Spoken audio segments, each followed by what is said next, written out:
Now, it's often said that times of crisis can inspire great creativity, and none more so than during the miners' strike for one band in particular, the Manic Street Preachers. With so many communities in the South Wales valleys facing a bleak future, there was real anger, and that fueled the ideas behind some of the Blackwood band's greatest hits. 40 years on from the strike, Nicky Wire and his brother Patrick, who's a playwright, have been speaking exclusively to Jordan Davis.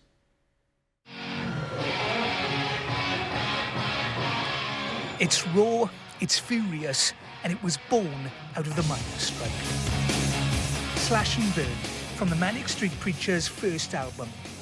Outside the studio, this was happening. Pit closures. The last march home for these miners. Very, very emotional. The people will never crumble. It is the people that have made Rhondda. It was strike music. Snooker table. Our dad made us a snooker table one winter down in the shed with tights as pockets. Nicky Wire, Manic's songwriter, and his brother, poet and playwright Patrick Jones, were both influenced by their upbringing in Blackwood and the strike. I mean, the first lyric I ever wrote with James Dean Bradfield of the Manics was a track called Aftermath. It was about the miners' strike, and that's the first song we ever wrote together.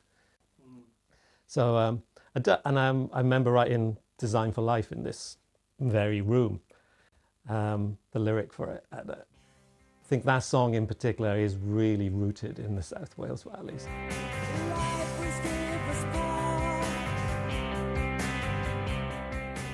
I glimpsed an old Wales gathering grass upon the unforgiving mountainside amongst the seeing gravestones. Patrick wrote the hit play Everything Must Go, set in working class Wales.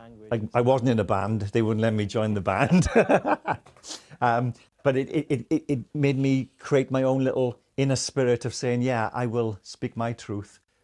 And, you know, I wasn't going to be a union organiser. I couldn't do that, but I could write. And I suppose so that became my pathway of writing and trying to bear witness to my life and society, really.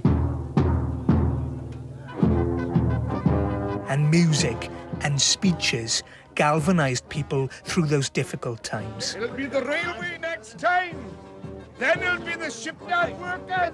Brass bands accompanied columns of miners back to work. It had a profound effect on Nicky and Patrick. Watching them march back, I just remember watching it on the telly.